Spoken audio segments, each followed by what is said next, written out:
yo puedo hacer, dibujar en una de esos círculos esa emoción de la alegría.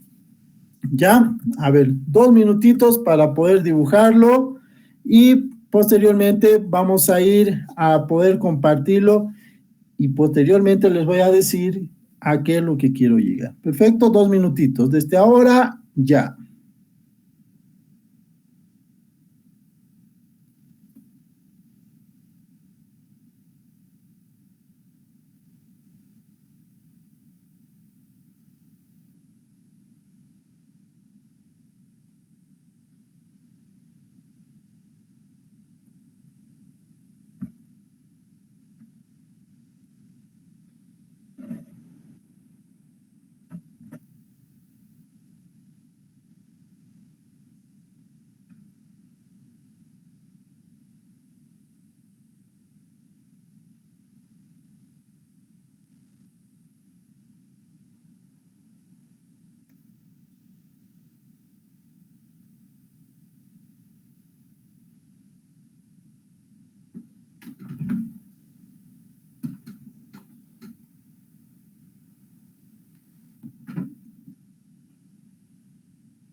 Queda un minuto. Vamos pensando nuestras 3 emociones que hemos utilizado el día de hoy.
Bien, tiempo. Yo quisiera, por favor, de que los o las participantes me puedan decir, abriendo su micrófono, para decirme qué emociones han colocado en esos círculos. A ver, por favor, ayúdenme.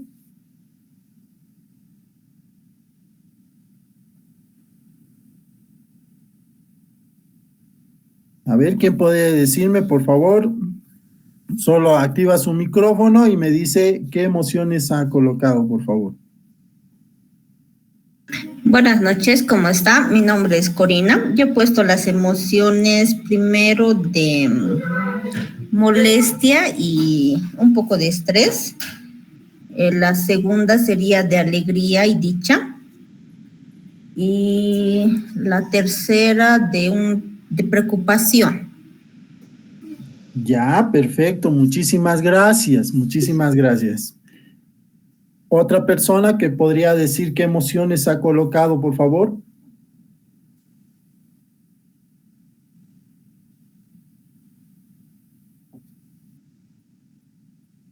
Otra persona, por favor. Buenas noches, mi nombre es Gladys. Bueno, las 3 emociones que yo puse en este momento son felicidad, entusiasmo e interés. Buenas noches. ¿Ya? Me llamo Elida Quiroga. Es la felicidad y tristeza.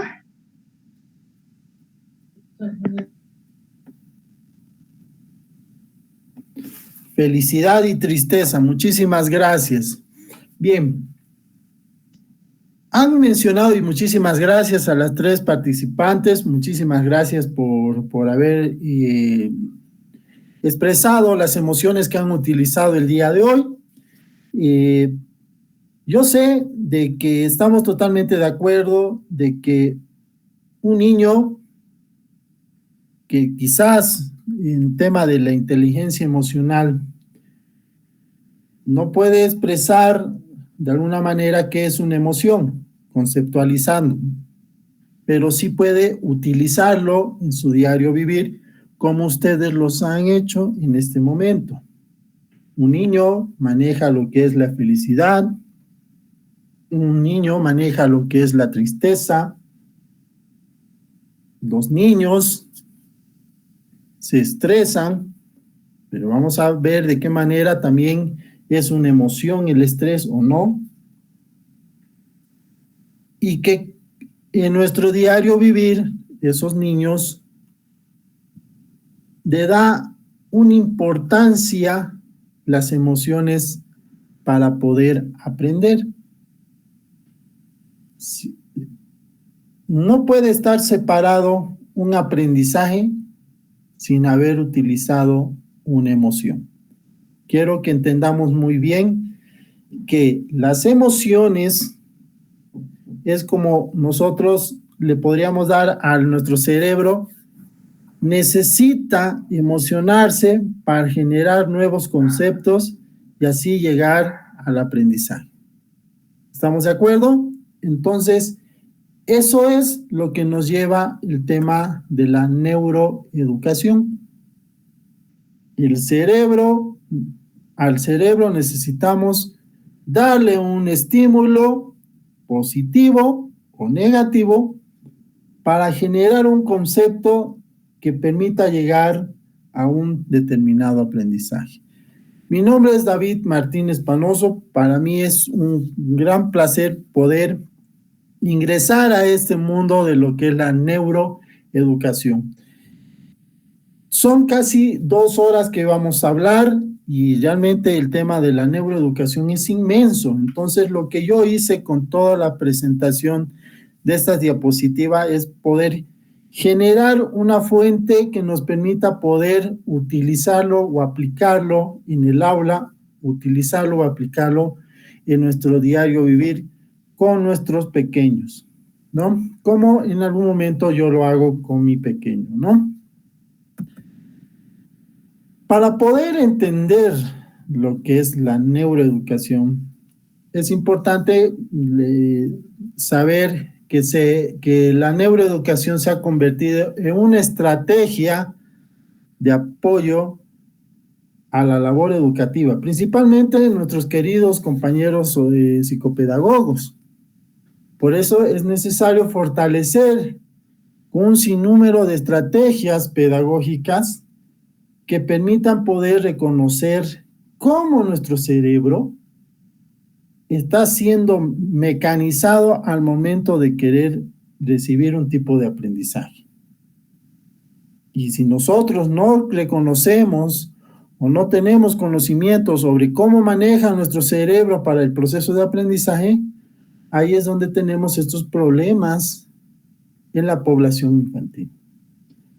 Actualmente, los docentes de todo el mundo, se podría decir, se enfrentan al reto de enseñar a estudiantes de diferentes formas que a nosotros nos han enseñado. Por ejemplo, el mío era la letra entra con sangre, por ejemplo. Y no podemos nosotros utilizar ese tipo de ni siquiera un método, sino una estrategia de que tienes que aprender de alguna manera, ¿no? Ellos están recibiendo una influencia muy importante en la actualidad, que son las nuevas tecnologías. Sabemos muy bien que nuestros niños ya manejan el celular desde muy pequeños para poder recibir algún tipo de aprendizaje o utilizarlo de alguna manera lúdica. Manejan también los que son las redes sociales, que también permite poder interactuar de manera no personal con otras personas. Pero que esto hace de que puedan recibir otro tipo de estímulo en su cerebro. Para captar la atención de nuestros queridos estudiantes, es necesario entender cómo funciona el cerebro durante ese lapso de aprendizaje. Y aquí es donde juega un papel importante de lo que es la neuroeducación o también llamado la neurodidáctica. Es importante también poder ingresar a una reflexión, de hacer una vinculación de varios campos para poder determinar de dónde surge lo que es la neuroeducación. Y está en pantalla 3 campos importantes que hacen que alimente más sobre lo que es la neuroeducación, que es una de ellas, que es la más importante, es la neurociencia, que nos permite saber la estructura y funcionalidad del cerebro, que lo vamos a ver más adelante. La pedagogía, que nos habla sobre el tema de cómo nosotros hacemos el proceso del aprendizaje. El arte de poder aprender, como decían antes. Y la psicología, que nos permite saber los procesos mentales y la conducta. Entonces, en ese espacio está lo que es la neuroeducación. En esa intersección, lo podríamos llamar de esa manera, surge lo que es la neuroeducación. Estos fundamentos son los que contribuyen más y que se vinculan más a lo que es la neuroeducación. Pero existe otro tipo de campo que también le hace un aporte a lo que es la neuroeducación. He sido partícipe de varias charlas, de varios encuentros sobre el tema de la neuroeducación y sabemos muy bien, todas las personas que estamos cercanas a lo que es la neuroeducación, que cómo nosotros podemos saber de cómo está el cerebro de una persona o de un niño, ¿no? Y si me siguen en la pantalla, yo les rogaría que me digan qué campos se vinculan en esta actividad que está en la pantalla. Yo en varias oportunidades, yo lo tenía como un icono al tema de las mandalas, ¿no? Porque realmente es una actividad que está muy relacionada con el tema de la neuroeducación. Pero yo les hago la consulta a ustedes, las y los participantes, ¿qué campos se vinculan al momento de hacer una mandala? En relación a lo que nosotros hicimos la reflexión de esos 3 campos que hemos vinculado, pero ahí también están vinculando otro tipo de acciones, ¿no? ¿Qué más se vincula cuando nosotros pintamos unas mandalas? A ver, ¿qué me dicen?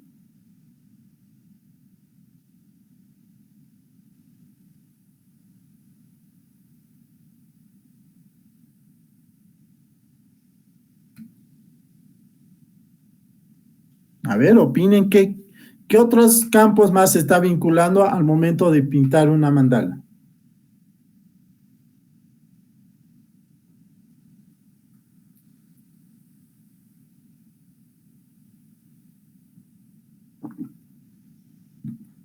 En algún momento yo había utilizado las mandalas como una actividad para desestresarse. También para seguir algunos patrones en cuanto al uso de las pinturas. Ya. ¿Para qué más con mis estudiantes?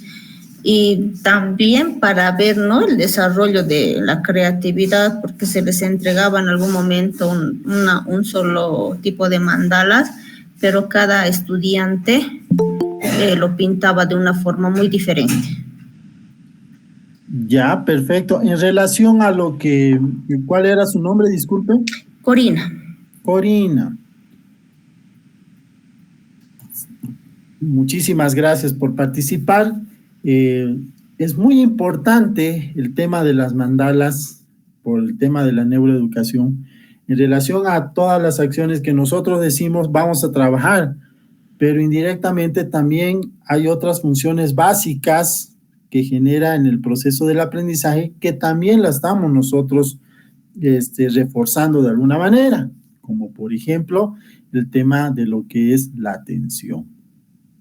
Reconocimiento de figuras, formas, colores que generan en el uso del pintado de lo que es las mandalas, ¿no?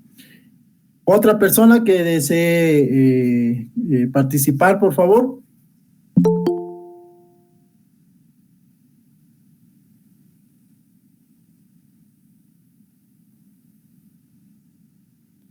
Una más, sin pelear.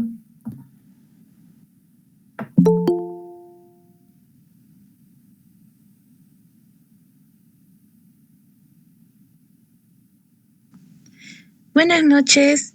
¿Cómo está? Bueno, relacionado a lo que nos pregunta sobre los mandalas, ¿no? Y tal vez algo principal, lo que ya dijo mi compañera Corina, es, ¿no?, motricidad fina, también esto de las emociones. También a la hora de practicar esto con los mandalas podemos ayudar a los niños que se desestresen y que nos muestren un poquito también de ellos en algún punto, en alguna clase había escuchado que los mandalas también nos ayudan a entender a los niños. Hay niños que mediante el dibujo nos empiezan a expresar cómo se sienten y pueden decirnos si son un poquito extrovertidos, introvertidos, ya porque en la actividad misma pueden relacionarse con otros, ¿no? Dan ideas, este color me gusta, esto debería ir afuera, esto debería ir adentro, dentro del mismo mandala. Y después también, bueno, como les dije al principio, ¿no? Actividades de motricidad fina, eso sería. Gracias. ¿Cómo se llama? Disculpe. Gladys. Gladys, muchísimas gracias, Gladys. Miren, en el transcurso de lo que vamos a hablar el día de hoy, en relación a lo que dice Gladys, y muchísimas gracias por su participación, dijo dos temas muy importantes en lo que es la neuroeducación. Motricidad. Una de las acciones que nos refleja como factor importante en la neuroeducación es la actividad física. La actividad física permite poder sacar el máximo provecho a lo que es el cerebro, la conexión en que tenemos la parte motora con la parte cognitiva. Eso es lo que hace una mandala. Y expresar las emociones, también dijo Gladys, ¿no? Las emociones, como lo hemos dicho en un principio, y sobre todo gestionar nuestras emociones, que es lo más importante, permite también la interacción con nuestro entorno. Las emociones nos permiten tener una forma diferente de poder aprender. Yo les hago la consulta a una persona que está realmente apagada por alguna situación, está muy triste, está realmente bajoneada de alguna forma. ¿Ustedes creen que pueda llegar a tener algún tipo de aprendizaje? Hablando pedagógicamente, ¿no? Porque el tipo de la tristeza, el tipo también nos lleva a generar un aprendizaje en relación al entorno, pero la tristeza va a ser un obstáculo para que él no pueda recibir ese conocimiento que nosotros le damos en el aula, ¿no? Como decían antes, un querido profesor decía, barriga contento, aprendemos mejor, decía, ¿no? O sea, si nosotros tenemos nuestra pancita llena, porque hemos sido bien alimentados por nuestros papás, abuelos, etcétera, podemos llegar a aprender bien. O sea, cuando nosotros satisfacemos una necesidad, estamos felices, ¿no? En este caso, el ejemplo de poder tener algo en nuestra pancita que nos hayan dado como alimento, ¿no? Entonces, eso también permite que nosotros podamos entender que las emociones tenemos que gestionarlas de diferentes maneras. Si ustedes han podido ser parte de lo que es la inteligencia emocional, estoy seguro de que me están llegando a poder comprender esta situación. Bien, hay muchos grandes autores sobre lo que se refiere al tema de la neuroeducación, pero es importante hacerles notar de que todavía no tienen un concepto netamente definido. Hay muchos autores que definen sobre lo que es la neuroeducación y vamos a ir quizás mencionando poco a poco a grandes autores y que me gustaría de que ustedes puedan conocer más de sus libros, sobre todo del gran doctor Francisco Mora, por ejemplo, que hay muchos videos en YouTube que habla sobre lo que es la neuroeducación.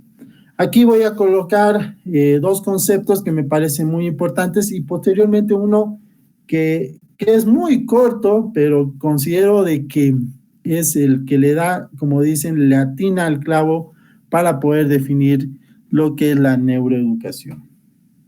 Antes de poder leer lo que dicen los conceptos, es importante también señalar de dónde nace el tema de la neurodidáctica y la neuroeducación, ¿no?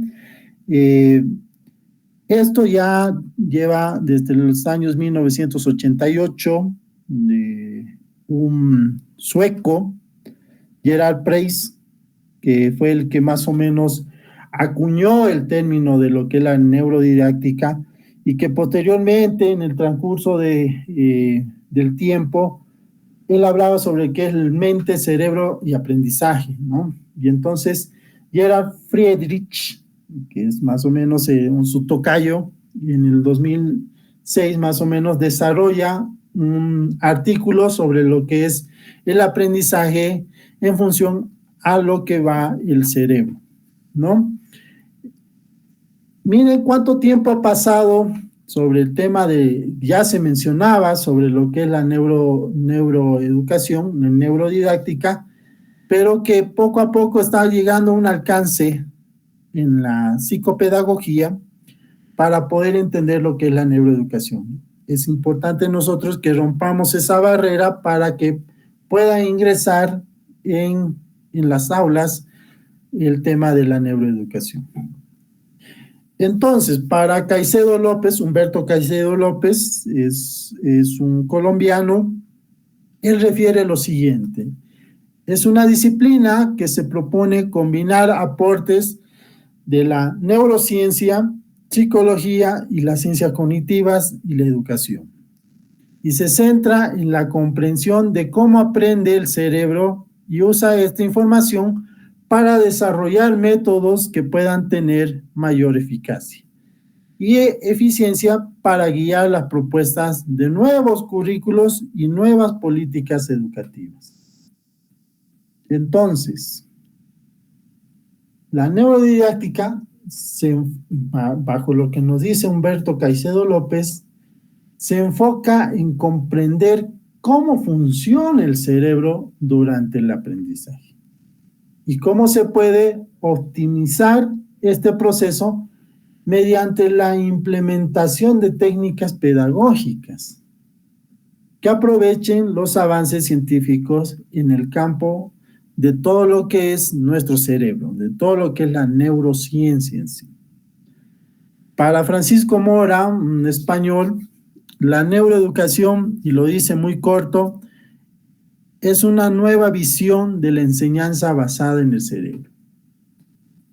Puede situarse también en la neurodidáctica como una nueva área dentro de la neurociencia, que estudia el desarrollo cerebral y su funcionamiento, con el fin último de mejorar y adaptar la manera en la que el docente enseña y conocer cómo el cerebro del estudiante aprende para permitir esa adaptación. Entonces, Los dos no se van de extremo a extremo, los dos relacionan lo que es la neurodidáctica como reconocer al cerebro, entender cómo el cerebro está captando esa información para poder generar algún tipo de aprendizaje. ¿Y qué es lo que nosotros hacemos como educadores, como padres? Implementar esas estrategias pedagógicas que promuevan el aprendizaje activo. Lo más importante, aprendizaje activo. La atención y la motivación en cada uno de nuestros estudiantes, como también en nuestros hijos.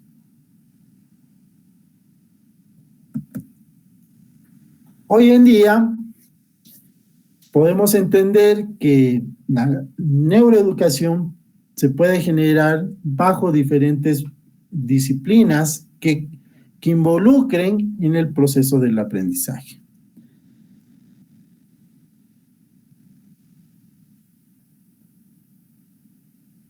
Que nace de la interacción entre tres ámbitos del conocimiento, como lo habíamos dicho: neurociencia, la psicología y la educación.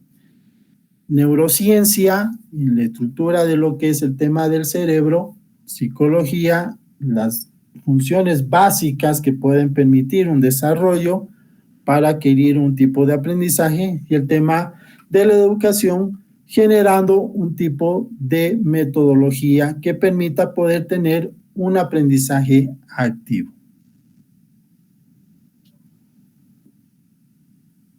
¿Cómo nosotros podemos generar una mejora en la práctica pedagógica y docente? Vamos a mencionarlos con 4 puntos. Del ámbito de la neurociencia.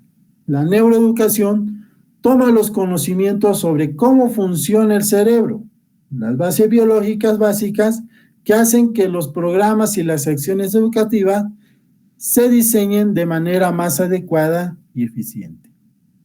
Del campo de la psicología, la neuroeducación toma las teorías sobre el funcionamiento de la cognición y la conducta, las cuales son examinadas a la luz de la ciencia para demostrar su validez y para desterrarlas de las prácticas docentes por la inutilidad. Del escenario de la educación, la neuroeducación se centra en las teorías y las prácticas pedagógicas que explican el funcionamiento de los procesos de la enseñanza y aprendizaje. Ahí es donde nosotros hablamos sobre algún tipo de método que permita poder hacer el reconocimiento del aprendizaje del estudiante.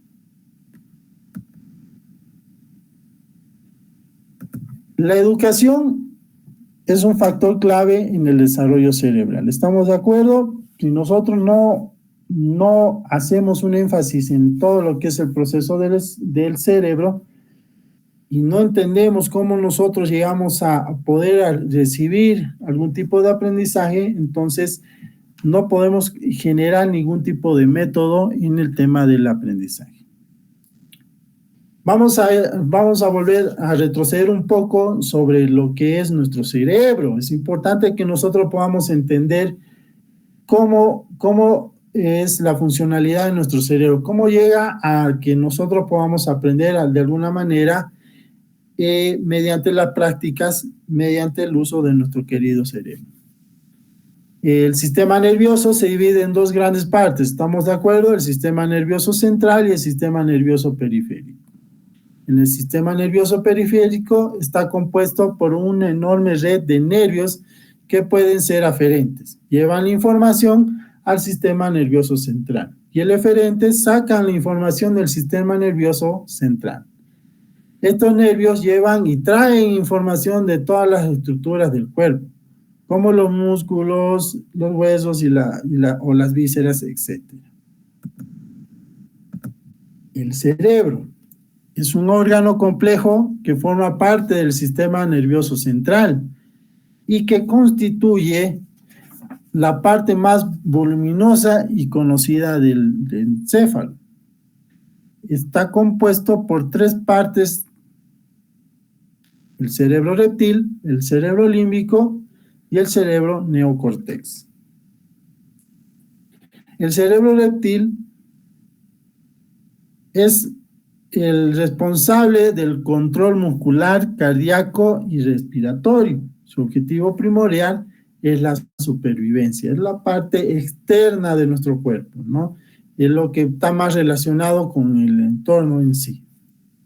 El cerebro límbico procesamos las emociones y las relaciones con los demás, y en este se dan los pasos iniciales del proceso de la memoria y el aprendizaje. El neocórtex encontramos los hemisferios cerebrales y es la sede de la inteligencia emocional e intelectual.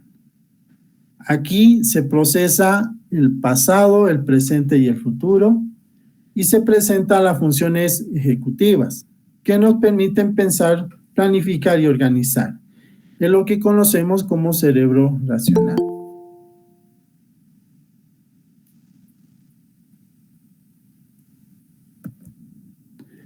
¿Cómo aprende el cerebro?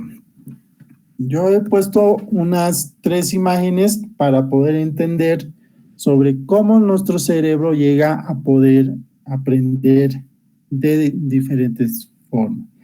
La información entra, sabemos muy bien, por los sentidos, o bien se genera información por el medio de alguna reflexión o de la imaginación, o de lo que nos están diciendo de manera verbal o utilizando una comunicación no verbal, ¿no?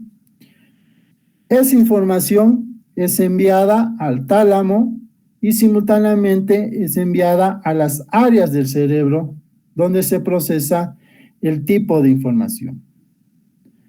Puede ser al área visual, a la parte motora, al área de comprensión, del lenguaje, etc. Con el procesamiento de la información, el cerebro ya cuenta con una impresión sensorial que va generalizando paso a paso. Siguiendo esto, hace una evaluación emocional en las áreas subcorticales del cerebro para que se analice el tipo de información y la relevancia del estímulo. Me pincho mi dedo de alguna manera, o como decía mi hijo, no me acerco a los tomacorrientes, por ejemplo. No, peligroso, me dice. No, papi, es peligroso, ¿no? Y no fue necesario de que él pueda pasarse corrientes con su mano, ¿no? Sino una información ya dada mediante el conocimiento pasado de otra persona. En el caso mío, yo le decía, esto pasa corriente, te lastima, ¿no? Entonces, él, analizando esa información que yo lo hice de manera verbal y también con expresiones, él llega a comprender y a aprender que esto es un peligro para él, ¿no? Entonces, él evita ese tipo de contactos negativos, el de pasarse la corriente, y bajo esta información verbal que yo le hice y al poder hacer una información motora de que yo hice mi ademán de que me pasa corriente y que es peligroso, entonces él ya ha llegado a aprender, ¿no? Hay informaciones que para ellos se vuelven de manera selectiva, las va depurando, depura, y las que considera importantes las sigue reteniendo. Y esta información en nuestro cerebro es enviada al hipocampo, lugar donde se evalúa, se organiza y se mantiene por cierto tiempo para que después pueda serse distribuida a las diferentes áreas según su naturaleza, para que se realice un almacenamiento. Si es una información que él que considera es relevante, entonces en el cerebro lo envía al hipocampo y ahí lo concentra para que él pueda utilizarlo en cualquier momento de su vida. ¿Y cómo va el tema del aprendizaje? Para que exista un aprendizaje, debe ocurrir un cambio en el interior del cerebro, que incluye nuevas sinapsis como resultados de la experiencia, modificación sináptica, ya sea para fortalecer, debilitar y reprogramar nuevas neuronas, y se da la eliminación de aquellas que ya no se utilizan, y en los casos más extremos, como en las lesiones, pueden ocurrir reprogramaciones en áreas completas del cerebro para compensar la situación. Es justamente lo que yo les estaba refiriendo sobre el tema de la información, que ya se convierte en una forma de aprendizaje. Los estudios en neuroeducación aportan ciertos elementos que deben ser tomados en cuenta por docentes y estudiantes para mejorar el rendimiento académico y de esa forma conseguir una optimización de las funciones cerebrales. Estos elementos son la percepción, la atención, la memoria, funciones ejecutivas, emociones, la curiosidad, el movimiento y el ejercicio físico, juegos y el arte. Justamente con la dinámica que anteriormente estábamos hablando, ¿no? Y existe otro tipo de actividades lúdicas que puedan generar este tipo de acciones que permitan poder generar algún tipo de aprendizaje. Y uno de los ejercicios realmente que ayuda bastante, y felicito a cada una de las docentes que utilizan las mandalas, por ejemplo, como un método de aprendizaje, ayuda bastante, no solamente para poder quitar el estrés, ¿no? En mi trabajo, hace como 3 o 4 años atrás, yo era funcionario público y nuestra jefa nos daba mandalas, compañeros, para que se quiten el estrés, ¿no? Y así también permitíamos nosotros poder trabajar en lo que es el tema de la percepción, atención, memoria, etcétera, etcétera, etcétera. ¿Qué más se involucra en el aprendizaje para la neuroeducación? Para poder entender sobre qué claves puede ingresar lo que es la neurodidáctica o la neuroeducación, es importante entender que existen, que están divididos. Yo lo he colocado como en ocho partes. Por ejemplo, no sé si ustedes han escuchado sobre el tema de lo que son las neuronas espejo. Son un tipo de neuronas que se activan cuando se realiza una acción o se absorba a otra persona a realizarla. Son fundamentales para el aprendizaje, ya que permiten comprender las intenciones y emociones de los demás, y son las bases de la empatía y la imitación. Le voy a dar un ejemplo bien claro sobre el tema de lo que es las neuronas espejo. A veces nosotros decimos, no, me has contagiado, y en el tema del bostezo. El bostezo, cuando nosotros estamos cerca de una persona y empieza y hace un bostezo, nosotros automáticamente bostezamos. Ahí hacemos la activación de una neurona espejo. Al pasar de un estado, también puede ser de un estado de ánimo. Ahí también hacemos la activación de una neurona de espejo. ¿A qué me refiero? Si la persona está activa, si está feliz, ¿no? En ese momento contagiamos a esa persona. Él dice, esta persona cada vez que viene me sube el ánimo, ¿no? O esta persona cada vez que viene, pucha, me bajonea porque siempre está que no puedo, que no, y lo baja cambiando. Entonces, esas son las neuronas espejo que le llaman. Este grupo de células nerviosas de nuestro cerebro se activan cuando observamos cómo otras personas realizan una acción. Nos permite no solo imitar el comportamiento, sino también comprender lo que le sucede a la persona que lo rodea. Vamos a ir escribiendo poco a poco eso, y después nos vamos a dar unos 15 minutitos de receso. Esto es lo último que voy a decir, unos 15 minutos de receso. Estrategias que a nosotros los docentes nos pueden permitir utilizarlo para aprovechar las neuronas de espejo, y de las 8 que les voy a ir mencionando, cómo nosotros podemos utilizarlo en nuestra aula como también en nuestro diario vivir. ¿Ya? Estrategias que los docentes pueden utilizar para aprovechar las neuronas de espejo en el aula son: sonreír en clase. Como les dije, el cambio de estado de ánimo va a permitir que puedan activarse esas neuronas de espejo. Mostrar un entusiasmo por la materia, vamos a aprender, o sea, es netamente, yo he conocido a un docente de que involucra mucho el tema de las redes sociales para poder que los chicos puedan aprender y mostrar su tipo de aprendizaje y difundirlo. Y esto hace de que esas neuronas espejo se puedan activarlo, porque está motivándolo de alguna manera que los estudiantes puedan generar ese tipo de aprendizaje, ¿no? El conocimiento, no sé, de los colores, por ejemplo, y que pues vamos a difundirlo en redes sociales, el tema de elaboración de estos cuadros con los colores que ustedes han escogido, ¿no? Y eso hace de que los estudiantes se vayan motivando. Tener grandes expectativas sobre los estudiantes.